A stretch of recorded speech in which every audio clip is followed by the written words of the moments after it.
We're going to go next to CNBC. This is demand for riskier adjustable rate mortgages hits highest level of the year due to rising rates. Now, we've been in this business for going on 19 years. We started in 2005.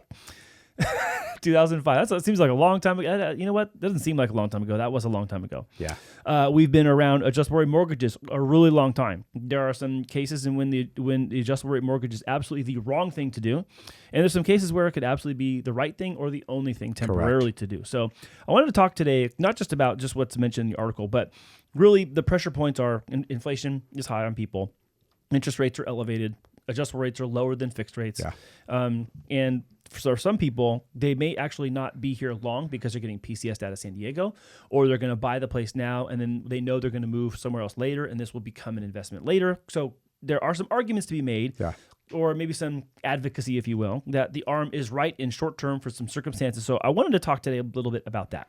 Yeah, no, it's totally true. We're going back to kind of the old days, but we still have that bad taste in our mouths from what happened in 2008, right? With the adjustable rate mortgages. People, hey, am I getting an adjustable rate mortgage or it's a fix? Interest only, Yeah, the great thing now is people are becoming more aware and understanding that the new norm is, one, higher interest rates. Second, higher home purchase prices. And now we're starting to see an uptick on this. We saw a 7.8 of mortgage demand last week with just ARMs. Yeah. So I think as we move forward, we're going to see a more uptick for people to want this type of product, right? They're okay with a 3-year or a 5-year, 7 or 10-year ARM, depending on what their situation is going to be with a home. So I'm starting to see a lot more of that. And I'm also seeing a lot more of the non-QM. Which doesn't conform to the regular traditional type of financing rules and regulations like your Fannie, your Freddie, VA, and FHA. So I know that some people might not be familiar with that term. Maybe it's publicized a lot, but that's mostly an insider term. So can we talk for a minute about what non-QM is and an example or two of what a non-QM qualification would look like? Yeah, it's a non-qualifying mortgage is essentially what it is. It doesn't qualify to the normal guidelines that Fannie or Freddie Mac or FHA VA would have.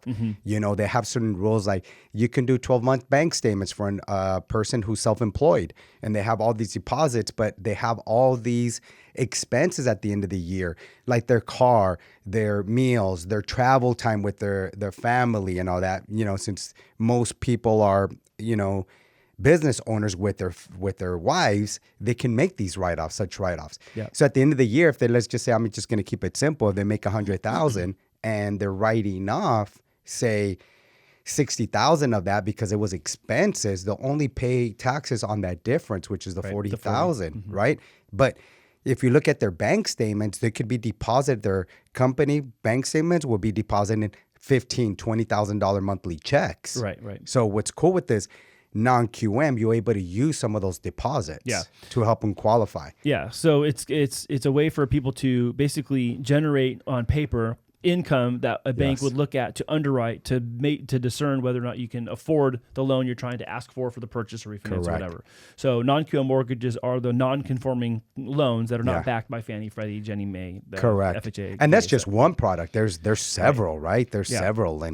And so I just think that we're starting to see more of that creative financing, if you will.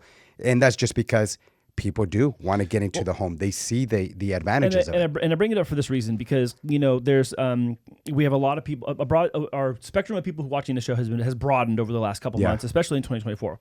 And first of all, I think it's important that people need to understand when we cannot qualify somebody, we cannot sell them to. I could be the best salesperson in the world, and if they don't qualify, it doesn't matter if I can sell them into the idea of a mortgage or not, number one.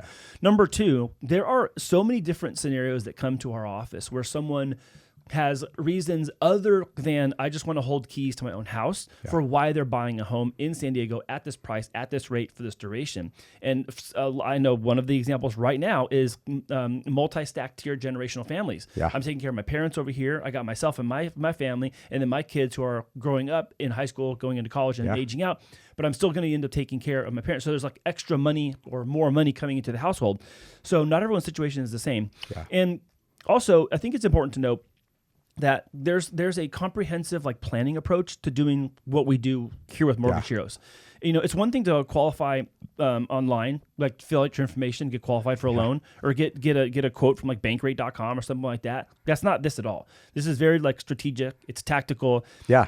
We're not in our 19th year of doing our first year over again. This is our 19th year of accumulated experience, accumulated strategy, and actually deploying things that help people get what they need now, given what they are vision casting for themselves later. And then we also help them with the later as well. We have so many people who have bought second homes, third homes, investment properties, sold properties, kept them, turned them into rentals. You have people that are refinancing to do cash out and pay off debt, getting HELOCs to build an ADU, creating other income.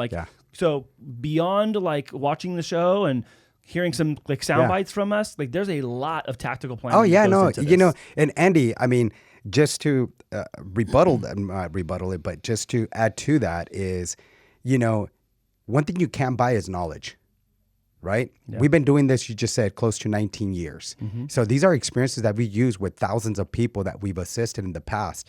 And we've only gotten better and better and better because we continue to wanting to learn new things so that we can apply them to our clients, not only for our clients, but for ourselves, and teach that down for our families. Because like you said earlier, these are things that we're doing. We're taking care of family here or there. That's part of our cultural baggage. Yeah. And, these things that we're very passionate. We're always, hey, how do I help my mom? I built an ADU for my mother-in-law, right? I knew what was going to happen, and I'd rather have them close near me, and it helps us. Yeah. It does. When she goes shopping to Costco, she never asks us for anything. She just buys those things and brings it in, right? So they help in one way or another, and it really does. It helps. Build a $100,000 ADU, groceries for life. Yeah, exactly. There you go. But it is a good story, because there's a lot of people that are doing that same thing. Of course. And the reason I wanted to mention that today is because, specifically around adjustable rate mortgages, there's a lot of toxicity around it. Yes. There's a lot of stereotypes around it. And especially because you mentioned back in the mortgage collapse of 08, 09, you're talking about risky loans. You're talking about the markets that were all in disarray. Yeah. I'm not going to get into all that stuff.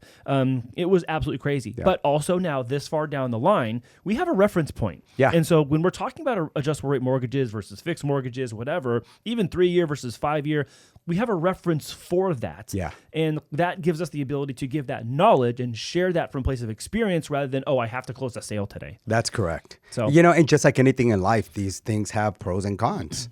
Absolutely. So, the pro might be this is your way in. This is your way in. The con might be, it's my way in, and it has to be adjustable later. Exactly. That might be it. But again, back to that whole part. The very beginning of the show, I was talking about it's like math versus desires. Well, if it's what you want and you qualify for it, I can't tell you no. I can tell you no, and then someone down the street's going to go do it for you. Anyways. Yeah. Well, even a fixed mortgage would do that too, right? Well, you're locked in. Like you're. I know that you're locked in, but certain things can happen in life where now you can't make that payment. Right.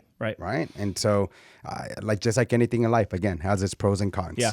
And I think as long as we start seeing that shortage of supply of homes in the market, we're going to start seeing more of these type of loans going out there, and just enticing that homeowner that wants to buy. Let's give them other options of how they can qualify. It's going to be people's way in. I know audience members may not like that. People viewing may think that's the worst thing ever, and it's fine. That may be the worst thing for you. It may not be for the situations we're hearing about and helping with. So. And again, we talked about earlier, investors going in their cash deals. Investors are actually purchasing 30% of our inventory right now. Yeah. And guess who doesn't care about those adjustable rates? Yeah. They're trying to, hey, let me get in there. Let me do an interest only. I don't care to pay this off, because their vision and their future of what they want to do with that property is far different than our norm. Way different. And they're accumulating properties. They're usually accumulating multiple properties, not just one. Yeah. It's a cash flow game. It's long-term for most people. Long-term. It's not short-term rentals only. I mean, there's all sorts of reasons. Yeah, exactly. Yeah. And I like a lot of those reasons. They all end up in us being able to help people in the end. I mean, not everyone who comes here is like, I just need to buy my first home. Yeah. People come here because they're trying to buy their 4th, 5th, they're investing, they're buying multiplexes, all sorts of things. We're doing ground up and all that good stuff. Yeah, construction. Yeah.